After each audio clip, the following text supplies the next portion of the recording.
Preparation अगर करना है तो किस चीज की करना है, क्या करना है प्रिपरेशन में? मैं आईएएस बनना है, नेता बनना है, बिजनेसमैन बनना, कोई जरूरी नहीं कि तुम आईएएस की तैयारी करो। जीवन में जब भी लड़ोगे कहीं भी तो इसी के सहारे लड़ोगे, वो भी अपने। और जब आप रटोगे तो कनेक्टिविटी होगी ही नहीं। तो आप तैयारी करोगे 20 साल, 25 साल, 30 साल, 50 साल। प्रिपरेशन अगर करना है तो किस चीज की करना है, क्या करना है प्रिपरेशन में? पढ़ तो चुके ही हो, स्कूलिंग करके आए हो, लेकिन हम हिंदुस्तान में आईएएस की प्रिपरेशन में कहते हैं यार एनसीईआरटी पहले पढ़ो।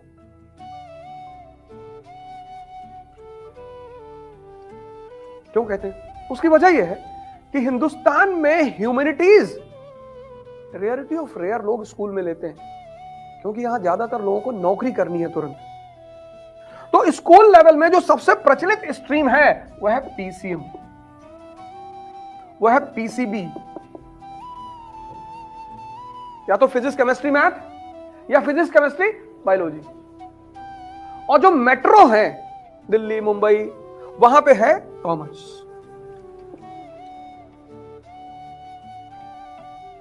तुम बहुत रेयर केस में यहां इस देश में किसी को 11th-12th में आर्ट्स लेते हुए पाओगे। तुम में से है कोई 11th-12th में?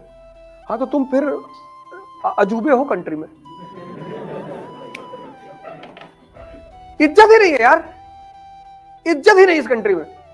अगर तुम कहते हो कि हमने 12th जो है आर्ट्स से किया है तो बड़ी बुरी नजर से देखेंगे लोग तुमको। अच्छा इधर आओ, इधर आओ, पीछे आओ। तो आर्ट्स को क्यों पढ़ना है और कैसे पढ़ना है वो बहुसंख्यक लोग जानते ही नहीं, मेजॉरिटी। क्योंकि आपने पढ़ा पीसीएम, आपने पढ़ा पीसीबी। तो हिस्ट्री का क्या इंपॉर्टेंस है, क्यों पढ़ना चाहिए, आपको पता ही नहीं। तो जब आपको यह नहीं पता है कि इतिहास क्यों पढ़ना चाहिए, तब आप रटोगे, और जब आप रटोगे तो कनेक्टिविटी होगी ही नहीं। तो आप तैयारी करोगे 20 साल, 25 साल, 30 साल, 50 साल। हिंदुओं के पास तो बहुत अच्छा ऑप्शन है कि इस जन्म में नहीं तो अगले जन्म में।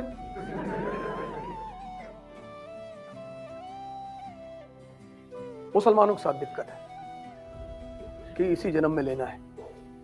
हिंदुओं के साथ सुविधा है, ऐसा करो जीएस इस जन्म में कर लो, और नहीं हुआ तो ऑप्शनल अगले जन्म में कर लो। ये पहली वजह है कि आप सभी लोगों को यहां से तैयारी शुरू करनी चाहिए। प्रिपरेशन का पहला मतलब होता है कि अपने बेस को मजबूत करना, क्योंकि बिना बेसिक्स के तुम एडवांस कभी समझोगे ही नहीं। यह होता है तैयारी का पहला चरण, first phase of the preparation, कि भैया हम पहले बेसिक्स तैयार करेंगे। पहला चरण वहां रखो। दूसरा, तैयारी का दूसरा बात क्या है? तुम्हारा बेसिक्स तैयार हो गया। जैसे ही तुम्हारा बेसिक्स तैयार होगा, जो सबसे पहली चीज तुम्हारे अंदर डेवलप होगी वो होगी कॉन्फिडेंस। अब बेसिक तैयार हो गया, इकोनॉमी तैयार है, पॉलिटी तैयार है, सोसाइटी सब तैयार हो गया तुम्हारा। अब तुम एडवांस बुक उठाओ। यहां पे मेन खेल होता है। यूपी की गरीबी की मुख्य वजह बताओ। अब अगर तुमने वो चैप्टर पढ़ा है नेशनल इनकम इकोनॉमी में, primary sector, secondary sector, tertiary sector, अब देखो कनेक्टिविटी का रोल यहां पे। सेकंड फेज में तैयारी मतलब दूसरी चीज है लॉ ऑफ कनेक्टिविटी, जोड़ने का सिद्धांत। पता तुम्हें सब है। अब तुमने एक स्टेट उठाया पंजाब, अब तुमने दूसरा स्टेट उठाया यूपी। तैयारी का मतलब पढ़ना नहीं है, तैयारी का मतलब है कनेक्ट करना। अब तुम दिल्ली से चले जम्मू, तो दिल्ली से जम्मू के बीच में जितने भी स्टेशन हैं, सोनीपत, पानीपत, लुधियाना, फगवाड़ा, सब इंडस्ट्रियलाइज्ड स्टेशन है। नहीं है? सब इंडस्ट्रियलाइज्ड है। लेकिन जब तुम दिल्ली से चले गोरखपुर, कोई इंडस्ट्री नहीं।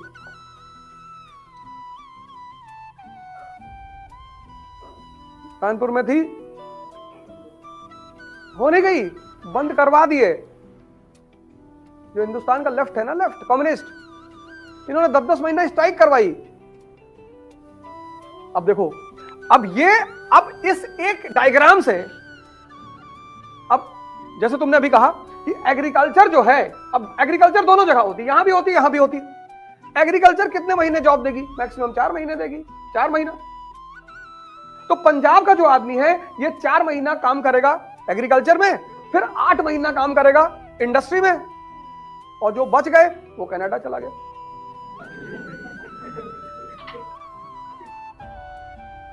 तो अब देखो इससे क्या हुआ, यहां आर्थिक समृद्धि आई। तो जब यहां आर्थिक समृद्धि आई तो यहां औरत की स्वतंत्रता बढ़ी। तुम पंजाब में औरतों की स्थिति देखो कितनी स्ट्रांग है। सामाजिक स्वतंत्रता किस पर निर्भर करती है? आर्थिक स्वतंत्रता पे। अब तुम यहां का समाज देखो, पंजाब का, यहां का रहन सहन देखो, यहां का वेशभूषा देखो, और फिर तुम यूपी का समाज देखो।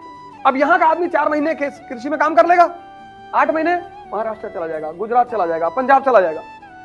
इसीलिए सबसे ज्यादा लेबर की सप्लाई पूरे भारत में पूर्वांचल और बिहार से है।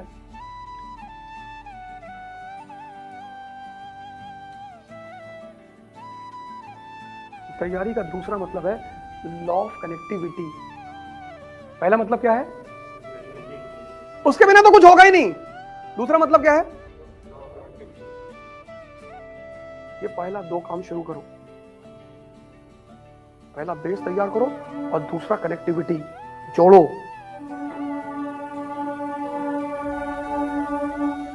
कि भारत में के संविधान में अगर फंडामेंटल राइट रखा गया है तो क्यों, वहां पे ऐसे क्वेश्चन मार्क लगाओ, क्यों, क्या जरूरत है इसकी।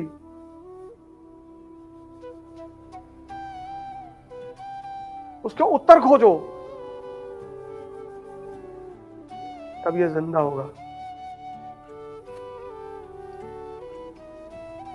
जीवन में जब भी लड़ोगे कहीं भी, तो इसी के सहारे लड़ोगे, वो भी अपने। किसी दूसरे के मन और दिमाग के सहारे कभी नहीं लड़ पाओ। तीसरी चीज, पहली चीज बेसिक, दूसरी चीज कनेक्टिविटी, तीसरी चीज जो ये सारी बातें क्लियर हो गई ना, कैसे जोड़ना है, कैसे पढ़ना है, कैसे समझना है। रटो मत यार, तुम रटते रह जाओगे। और learning is a slow process, ये बात याद रखना। जो तुम्हारा पहला चरण होता है आईएएस की तैयारी का, वो ऐसा होता है, ऐसा। तो तीसरा जो चरण है इस तैयारी का है, बहुत ही जबरदस्त चरण है। वह है व्यक्तित्व का विकास। तो अब जब कोई चीज, अब सुनना, ये तीसरी बात बहुत इंपॉर्टेंट है। अब जब कोई चीज सुनिश्चित नहीं है और तुमने एक बड़ा गोल बना लिया, आईएएस यार बहुत छोटा गोल है, लेकिन तब पर भी मैं लिख देता हूं यहां पे, तुमने आईएएस का गोल बना लिया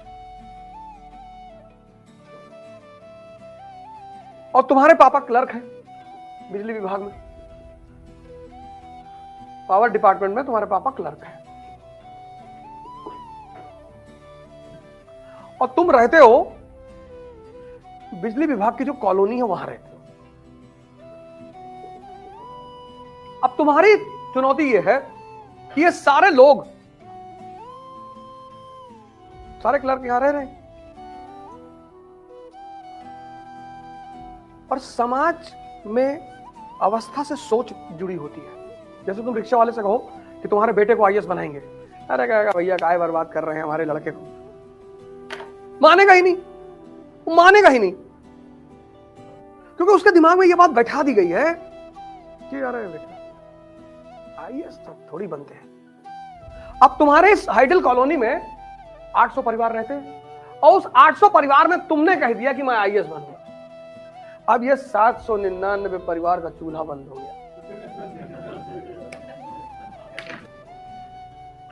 यार गुप्ता जी का लौंडो आईएएस बनने जा रहा है, और सौभाग्य से तुम पढ़ने में अच्छे हो, तुम्हारा रिकॉर्ड पढ़ने का अच्छा है, तुम्हारा 10th में 99% है, 12th में 99% है, फर्स्ट अटेम्प्ट में आईआईटी कानपुर में तुमने एडमिशन ले लिया है। समझ तो है यार, हरी तो खिलाड़ी है। तो अब ये 799 क्या करेगा, ये तुमको इनडायरेक्टली, तिवारी जी मिल गए तुमको, और बेटा बढ़िया अंकल, तो आईएएस की तुम तैयारी करने के लिए कह रहे थे, हाँ कर लो। तो हमारे एक दोस्त है लखनऊ में, तो उनका लड़का पढ़ने गया था, वो पागल हो गया बेचारा 2 साल बाद।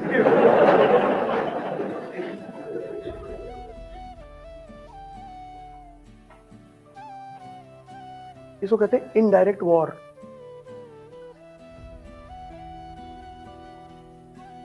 अब यही बात अगर तुमसे लगातार कही जाएगी, लगातार, तो हो सकता है तुम्हारे दिमाग में बैठ जाए। क्योंकि सफलता से जो असफलता का नंबर होता है वो बहुत बड़ा होता है। हर साल 10 लाख लड़के एग्जाम देते हैं, 1000 लड़के आईएएस बनते हैं। महत्वाकांक्षा में जो सबसे बड़ी चीज तुम्हें मदद करेगी वह है तुम्हारा व्यक्तित्व। ना कोचिंग करेगी, ना टीचर करेगा, कोई नहीं करेगा, तुम्हारी पर्सनालिटी। क्योंकि ये 799 तुम्हारे पीछे पड़े रहेंगे हर जगह। तुम ट्रेन में चलोगे, वहां भी तुम्हें 2 लोग मिल जाएंगे कि ऐसा करो यार, ठीक है आईएएस की तैयारी कर रहे हो करो, लेकिन यार एमबीए भी कर लो। तुम्हें दुनिया में एक ही लॉबी से बचना है, इस आम जनता वाली लॉबी से। और अगर तुम इससे बच गए, और तुम्हें ही बचना है, फिर काम है डिमोरलाइज करना। ये 99% जो जनता है उसका काम है डिमोरलाइज करना, उसका पेशा है। ऐसा नहीं तुम्हें कर रही है, सबको करती है।